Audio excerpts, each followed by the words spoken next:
there's no guarantee that gold and silver and other real assets like oil and farmland and things like that um, don't fall initially when the crisis hits. Some talking head on the internet said, gold is going up to $10,000 an ounce because, I think gold is going to do that, but don't take all your money and bet it on that thesis right away. You've got to be patient and got to try to get the best prices possible for what you're buying along the way. Capital flows into the big name safe thing, which is gold in the inflation hedge slash real asset space. So gold outperforms silver. In times of crisis, real assets like gold, silver can initially drop in value. While there are predictions that gold could eventually reach $10,000 an ounce, it's crucial not to invest all your money based on this forecast right away.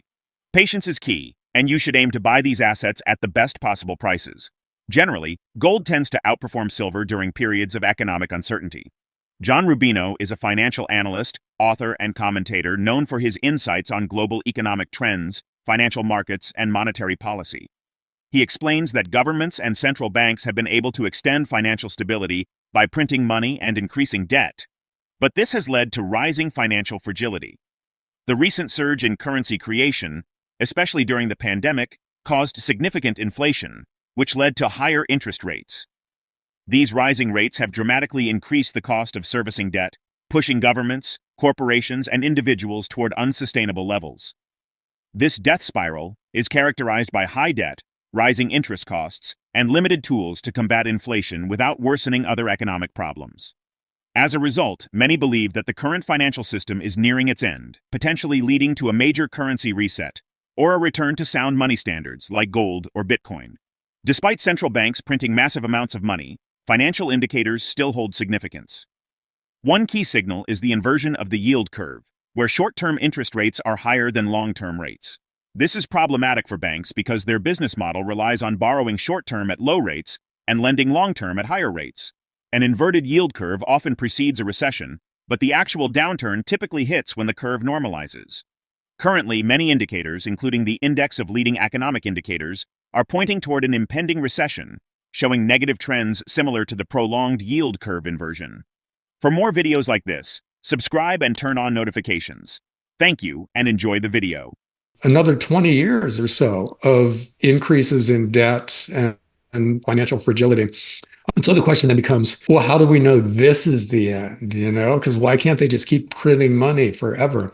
And the answer for that is that we've turned a corner in some very important financial metrics, and one of them is the amount of debt that governments and a lot of corporations and a lot of individuals have taken on, and the interest costs that something like that starts to generate. Because basically we, during the pandemic lockdown, the world created huge amounts of new currency. We increased the US money supply by 40% to 60%, depending on which monetary metric you want to use. That caused inflation. So we had a year of almost 10% official inflation in the US and probably 15% real inflation. And we had to raise interest rates in order to combat that. And that's the point where the interest costs on all the interests or all the debt we built up started to really kick in. The US government's interest cost on its debt went from a few $100 billion a year to over $1 trillion a year, and it's still going up. And I would say that's the death spiral that we've entered now, where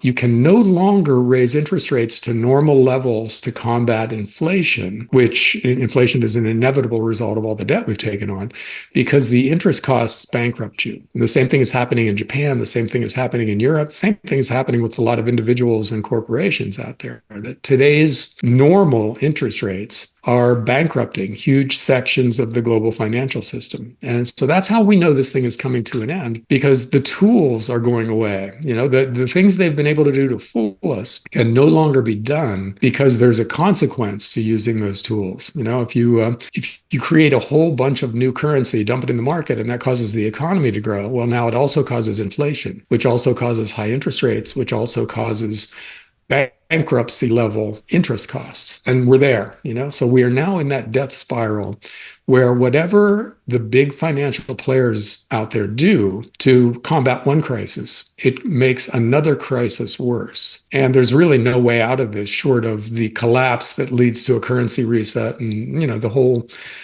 Jim Rickards currency reset or Austrian School of Economics crack up boom. There's lots of terms for what's coming, but they all lead to the same place, a breakdown in our faith in these fiat currencies and governments of the world concluding that they really have no choice but to go back to some kind of a sound money standard, whether it's the gold standard or a Bitcoin standard or some commodities-based thing other than gold. So yeah, we had a long inversion of the yield curve. Basically, the inversion of the yield curve is basically when short-term interest rates are higher than long-term interest rates, which isn't how it normally works. And banks can't function in that kind of an environment because their business model says they borrow short at a low interest rate and lend long at a high interest rate. So you reverse that, and it's really bad for the banking industry. And we've always already got the banking crisis coming from the real estate bust. So this is a bad thing for banks, and that's why an inverted yield curve normally leads to a recession.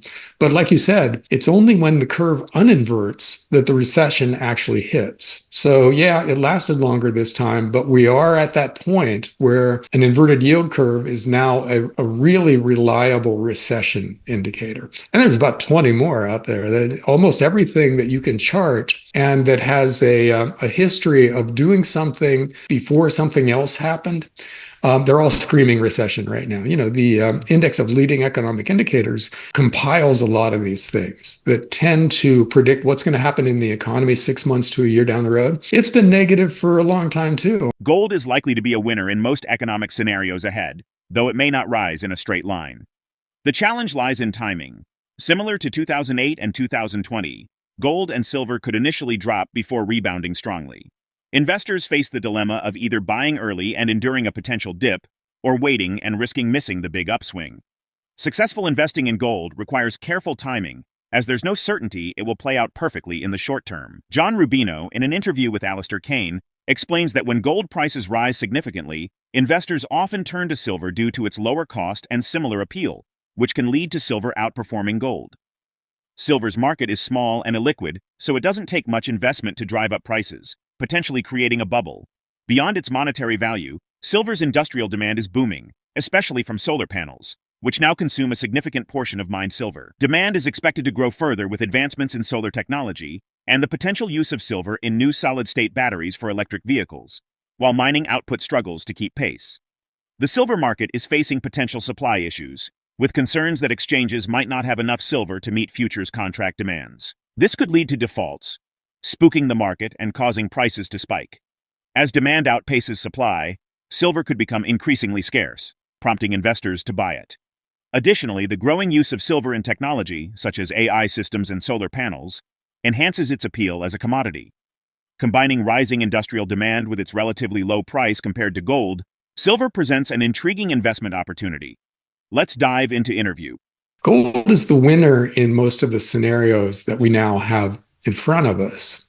And that's not a guarantee that it goes straight up, but it is a virtual guarantee that it ends up in a higher place from here. But the tricky thing is, do we get another 2008 or 2020 when gold and silver went down with everything else and then bounced back hard? Do you want to be completely loaded up on it during that V bottom, the first part of the V bottom? Or does it make more sense to hold off and then potentially risk missing the big run that's coming too? So that, it's an intellectual challenge because you have to figure out how to time this thing right. Unfortunately, you can't just do this thing and know that it's going to work out over the next few years perfectly. So there's still an element of timing in it, but on my Substack, what I'm recommending is that don't try to time it. Just dollar cost average into really high quality names in the mining, two things happen. One is that gold gets way ahead of silver, and people start thinking, God, for 1 Krugerrand, I can get this whole pile of silver over here. So maybe I'll start buying silver because it's just so much cheaper. And it's kind of the same thing, right? And so that starts happening. Money starts flowing into silver, and it starts to outperform because it's a tiny little market. It's very illiquid. And it doesn't take much money flowing into it to give it huge percentage gains, especially compared to gold.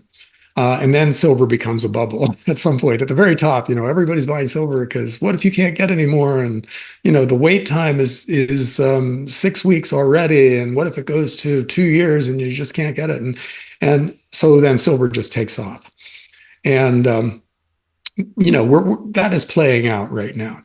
The interesting thing about silver this time around is that even if it wasn't a monetary metal, even if people didn't think of it as something similar to gold, the industrial story would be phenomenal because some new uses for silver have come along that are threatening to soak up basically all the silver that's coming out of the world's mines. Solar panels was a negligible source of demand for silver 3 or 4 years ago. And now it's, 20 or 30% of the silver that comes out of mines is slated for solar panels. And the new solar panels that are coming along actually use more silver than today's solar panels. So the demand from the solar sector is probably going to grow. Meanwhile, silver mines are not producing that much more year after year. It's getting harder and harder to mine most anything. The grades are falling in most mines, and the output is maybe growing, but growing at a very slow pace. And then there's a new kind of battery that people are talking about for electric vehicles called solid state batteries. And their specs are phenomenal in the silver market. Either some of the exchanges won't have enough silver to cover the futures contract demand when people demand delivery, and they'll default, and that will spook everybody in the market, and the price will go way up. Or the deficit has become a shortage, and you just can't get as much as you want. So you better buy now, just in case it turns into unobtainium at some point. AI soaking up insane amounts of electricity and solar panels using lots of silver. That story would make silver an interesting commodities play. So you take those two and put them together, the commodity demand rising, and then the fact that silver is very cheap compared to gold right now, and people are going to clue into that pretty soon. While the path to significant gains in gold and silver may be volatile, their long-term potential amid economic instability makes them valuable components of a diversified portfolio. Investors should remain patient, strategically timing their purchases to maximize returns in the face of evolving market conditions. What are the risks and benefits of investing in gold and silver during periods of financial instability and market downturns? Share your thoughts on John's insights in the comments below. Don't forget to like this video, subscribe to the channel, and turn on post notifications for more content like this. See you next time.